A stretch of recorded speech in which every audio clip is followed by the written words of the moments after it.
어제 우리가 말씀을 본 것처럼 예수님께서 이제 체포당하시고 먼저는 안나스 가야바의 집으로 끌려다니면서 신문을 받게 됩니다. 이제 오늘 그 이후에 일들이 일어날 대해서 오늘 성경은 말씀하고 있는데요. 이제 유대인들이 다시금 예수님을 새벽에 가야바에게서 총독 빌라도가 있는 관정으로 끌고 가는 것을 보게 됩니다. 자, 이들이 관정, 그러니까 빌라도가 있는 공관과 같은 곳이죠. 관청입니다. 그곳으로 간 이유는 뭐겠습니까? 자신들에게는 당시 로마의 식민 지배하에 있기 때문에 사람들을 죽일 수 있는 그런 권한이 자기들에게 없습니다. 그러므로 로마 총독의 힘을 빌어서 예수님을 죽이려고 그렇게 빌라도에게까지 빌라도의 법정에 그렇게 주님을 세우시는 겁니다. 자, 그런데 이때가 언제냐? 유월절이라는 겁니다. 그래서 오늘 말씀에 보면 1절 말씀에 보면 1절 말씀을 한번 같이 보십시오. 그들이 예수를 가야바에게서 관적으로 끌고 가니 새벽이라. 그들은 더럽힘을 받지 아니하고 유월절 잔치를 먹고자 하여 관정에 들어가지 아니하더라 라고 말씀하고 있습니다. 예수님을 잡아서 빌라도의 법정, 로마 관정으로 빌라도 앞으로 끌고 가는데 이방인들과 관계하면 이제 때가 유월절이기 때문에 유월절에 부정한 모습으로 잔치에 참여할 수 없게 자신들은 스스로 부정하지 않게 하려고 빌라도와 직접 접촉을 이방인들과 직접 접촉을 하지 않고 관정 밖에서 이 모든 것들을 진행했다라고 말씀하고 있습니다. 그러니까 스스로는 정결케 하고 있는 자들의 모습이 어떠하느냐 오늘 말씀 속에서 한번 생각해 봐야 하는 겁니다. 자, 유월절은 어떤 절기입니까? 우리가 잘 아시는 것처럼 애굽에서 400여 년 동안 노예 생활하던 그들을 하나님께서 출애굽시킨 이후에 일어난 사건, 그 절기, 하나님이 구원하신 역사적인 사건을 담고 있는 절기가 유월절입니다. 하나님께서 애굽에 10가지 재앙을 내리고 당신의 백성 이스라엘을 구원해 내실 때 마지막 재앙이 뭐였습니까? 장자의 죽음입니다. 죽음의 천사가 이르렀을 때에 흠없는 어린 양의 피를 집 문설주 문인방에 바르는 것은 그 죽음의 재앙이 넘어가다 유월이라고 표현합니다. 한문으로. 그래서 유월하는 그런 은혜가 있기 때문에 그것을 기념하여서 하나님이 우리를 구원하여 주셨습니다. 함을 기원하기 위해서 유월절을 제정하여 그렇게 지키게 되는 겁니다. 그래서 해마다 유월절이 되면 어린 양의 피로 우리가 씻김을 받았음을 기억하면서 그때처럼 똑같이 그들이 유월절 행사를 치르게 됩니다.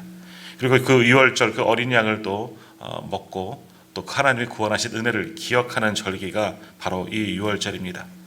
그래서 그들이 피를 바르기 위해서 잡았던 그 어린 양을 직접 불에 구워 먹음으로 이제 그들을 구원하신 하나님의 은혜를 이 어린 양을 먹으면서 그들은 기억하게 되는 겁니다. 감사해야 하는 절기이죠. 그러므로 이 유월절의 핵심은 뭐겠습니까? 하나님의 구원의 은혜입니다. 더욱이 어린 양의 희생으로 죽음의 재앙이 넘어간 것, 유월을 기념하는 절기가 바로 이 유월절 절기입니다. 그러므로 예수님 당시 이때 사람들도 이 유월절을 지키려고 하나님의 구원의 은혜를 기억하고 어린 양의 피로 말미암아 우리에게 그런 재앙이 유월되었음을 기억하면서 이 절기를 지키는데 이 절기에 참여하기 위해서 그들이 부정한 일들은 하지 않으려고 했다라는 겁니다. 유월절 하나님이 우리를 구원하셨으니 얼마나 감격하고 기쁨으로 이 잔치에 유월절 행사를 이 제사에 참여했겠습니까? 하나님이 주신 새로운 은혜 그리고 하나님이 주신 놀라운 구원의 은총을 기억하면서 이 절기를 참여하려고 이 사람들도 자신의 몸과 마음을 정결하게 하고 그래서 이 유월절 제사 앞으로 나아가는 겁니다. 그렇게 오늘 본문에도 보면 부정하지 않고 유월절을 지키려고 그들이 그렇게 행하고 있는데 그들의 모습은 어떠하느냐라는 겁니다. 다시 말하면 우리로 말하면 저들은 하나님을 잘 지키려고 예배 잘 드리려고 스스로를 정결케 하고 있는데 그들의 행하는 모습은 하나님의 뜻을 거스리고 모든 죄 앞에 서고 있는데 그것이 온전히 하나님을 섬기는 자들의 모습이냐? 하나님께 구원받은 것을 기억하고 감사하며 유월절을 지키는 자들의 모습이냐? 그것은 우리가 생각해 볼 일이다라는 겁니다. 이들은 겉으로는 하나님을 믿는다 하면서 하나님께 주신 절기를 기억하며 온전히 예배한다.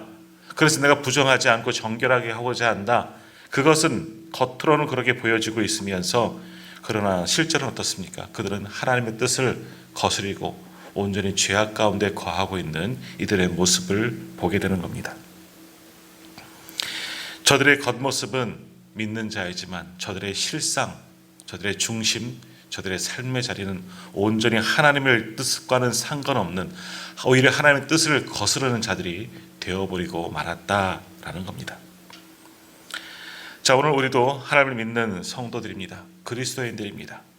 그러나 우리의 믿음, 우리의 신앙이 드러나는 곳은 어디여야 하겠습니까? 이 교회가 아닙니다. 성도들 간의 모임이 아닙니다. 우리의 일상, 우리의 삶의 자리에서도 내가 성도인 것이 드러나야 하는 겁니다. 우리가 올바른 예배를 드리고 있고, 또 우리가 지금 사순절 절기를 고난주간을 보내고 또 부활절을 준비하고 있지만, 이렇게 절기를 지키는 것, 이것은 교회 안에서는 당연히 하는 것이지만 그것이 우리의 삶 속에서도, 우리의 일상, 우리의 삶의 자리에서도 연결이 되어져야 하는 겁니다. 내 삶의 자리에서도 지금 내가 고난주간인 것을 기억하고 사순절임을 기억하고 주님이 우리를 위해서 죽으셨음을 기억하면서 온전히 그리스도의 그 죽으심, 그 순환, 그 고난을 붙잡고 묵상하면서 내 삶의 자리에서도 그렇게 살아가고 있는지, 아니면 내 삶의 자리는 전혀 상관없는 자처럼 세상 사람들과 똑같은 모습으로 우리가 살아가고 있지는 않은지, 우리의 모습을 오늘 하루 한번 스스로 돌이켜보시기를 바랍니다. 그저 우리도 오늘 유대인들처럼 유대인 종교 지도자들 아니겠습니까? 저들처럼 겉모습은 경건한 것 같지만, 경건의 모양만 있지만 속은 실제로는 아무것도 갖추지 않는 그런 헛된 경건의 모습만 남아있지는 않는 그런 허울뿐인 신앙인의 모습은 아니었는지, 우리의 모습을 다시 한번 돌아보며 그랬다면 다시금 회개하며 기도하며 온전히 내 삶의 자리에서도 말씀을 붙잡고 또 이 한 주간 고난의 의미를 깊이 묵상하며 예수님 닮은 모습으로 살아드릴 수 있는 우리 모두가 다 되시기를 소망합니다. 자, 이렇게 주님은 이제 빌라도의 법정에까지 끌려오셨습니다. 그래서 이제 빌라도에게 신문을 받으시는데요. 이제 오늘 말씀을 통해서 빌라도와 주고받는 예수님의 말씀에 한번 귀를 기울여 보십시오. 자, 37절 말씀 한번 보십시오. 빌라도가 이르되 그러면 내가 왕이 아니냐? 예수께서 대답하시되 내 말과 같이 내가 왕이니라. 내가 이를 위하여 태어났으며 이를 위하여 세상에 왔나니 곧 진리에 대하여 증언하려 함이로라. 무릇 진리에 속한 자는 내 음성을 듣느니라 하신대 라고 말씀하십니다. 예수님은 이제 빌라도와 이렇게 신문을 받죠. 이제 재판을 받으시는 겁니다. 거기서 무엇을 증거하십니까? 주님이 이 땅에 왜 오셨는지 분명히 주님은 알고 계십니다. 주님이 이 땅에 오셨고 이 땅에서 인간의 모습으로 태어나셨고 여기까지 오신 이유가 무엇인지, 결국은 진리에, 오늘 요한복음에서는 진리에 대하여 증언하려 함이니라. 하나님의 계획, 하나님의 말씀, 그것이 예수 그리스도를 통해서 나타난 것, 이것이 내가 이 땅에 온 이유다. 이렇게 주님은 분명히 말씀하셨습니다. 더욱이 예수님은 무엇보다도 당신의 삶을 통해서 진리를 증언하셨습니다. 친히 하나님 나라를 보여주시고 하나님을 말씀하셨고, 또한 하나님 모든 구원의 계획을 신이 몸으로서도 보여주셨던 겁니다. 그의 삶으로, 주님의 삶으로 그 정말 참된 진리가 다 우리에게 이미 보여지는 겁니다. 하나님의 진리, 그것이 성육하신 분이 바로 예수 그리스도이십니다. 예수님은 절개나 율법의 준수가 아니라 당신의 일상을 통해서 제자들과의 관계와 만남을 통해서 많은 사람들과 관계 속에서 참된 진리를 증거했습니다. 하나님의 말씀을 증거했고 하나님 나라를 보여줬고 또 구원의 계획을 저들에게 알게끔 하셨습니다. 그리고 그를 위해서 지금도 십자가의 길로 그렇게 가셨던 겁니다. 제자들은 예수님의 삶을 통해서 정말 멀리 보였던 그 진리를 이제 온전히 보고 믿고 듣고 알게 되는 것이죠. 더욱이 그들에게 주님은 말씀하십니다. 나는 곧 길이요 진리요 생명이다. 주님만이 참된 진리이다. 그리고 생명이다. 그것을 분명히 증거하셨었습니다. 그러므로 예수님은 이미 바로 참된 진리이십니다. 그렇게 말씀하시면서 계속해서 말씀하기를 뭐라고 말씀하십니까?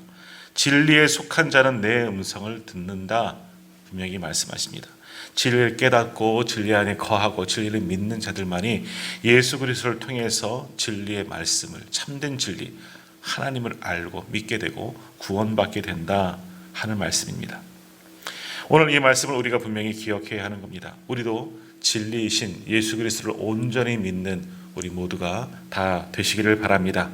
그저 우리가 신앙생활함을 통해서 내가 하나님께 이렇게 했으니 하나님께서 내게 복을 주시겠지, 내게 은혜를 주시겠지, 당연한 구원이 우리에게 있겠지, 이것이 아니라 진리이신 예수님 안에 우리가 머물고 있는지, 예수님을 통해서 주시는 하나님의 말씀에 내가 나의 삶 속에서 늘 순종하며 진리 가운데 거하는 그런 삶을 살고 있는지 오늘 하루의 우리의 모습을 한번 돌아보시길 바랍니다.